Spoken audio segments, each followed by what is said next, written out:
তিতুমীর, যার প্রকৃত নাম মীর সৈয়দ নিসার আলী, জন্ম 27 জানুয়ারি 1782 খ্রিস্টাব্দে।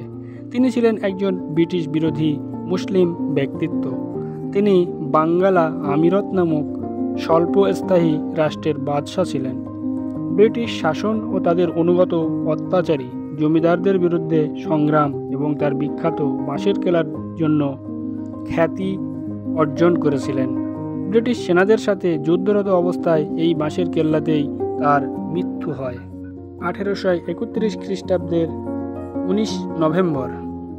তিতুমীর বর্তমান 24 পরগনা, নদিয়া এবং ফরিদপুরের বিস্তীর্ণ অঞ্চলের অধিকার নিয়ে সেখানে ব্রিটিশ শাসনের বিরুদ্ধে স্বাধীনতা ঘোষণা করেছিলেন। নিজেকে বাদশাহ করে মঈনুদ্দিন নামে একজন ওয়াহাবিকে প্রধানমন্ত্রী ও তার ভাগ্নে গোলাম মাসুমকে সেনাপতি নিযুক্ত করেন। স্থানীয় জমিদারদের নিজস্ব বাহিনী এবং ব্রিটিশ বাহিনী তিতুমীরের হাতে বেশ কয়েকবার পরাজয় বরণ করেছিলেন। তার মধ্যে বারাসত বিদ্রোহ ছিল অন্যতম। উইলিয়াম হান্টার বলেন, এই বিদ্রোহে প্রায় 83,000 কৃষক সেনা তিতুমীরের পক্ষে যুদ্ধ করেছিলেন। 1831 সালের 13 নভেম্বর ব্রিটিশ সৈন্যরা তাদের চারিদিক থেকে ঘিরে ফেলেন।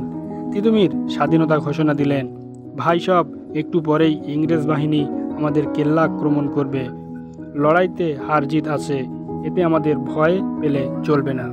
এইটি ছিল তার যুদ্ধের মূল অস্ত্র। তিতুমীর ছিলেন একজন বিখ্যাত হাফেজ তৎকালীন সময়ের।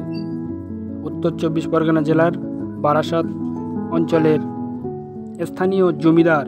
তিনি ঘোষণা দিয়েছিলেন, যদি কোনো মুসলমান তার নিজ মুসলিম ধর্ম পালন করার জন্য মুখে দাড়ি রাখেন এবং জুব্বা পাঞ্জাবি পরেন, তাহলে তাকে ওই রাজাকে কর দিতে হবে।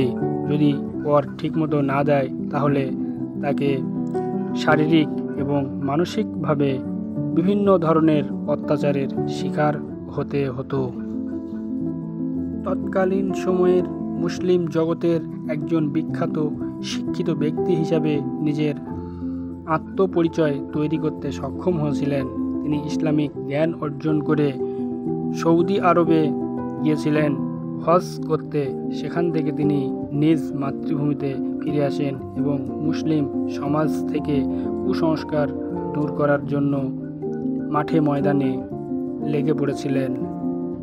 একথা বলতেই হবে যে যুদ্ধরত অবস্থায় বাঁশের কেল্লায় তিনি তার জীবনের শেষ নিঃশ্বাস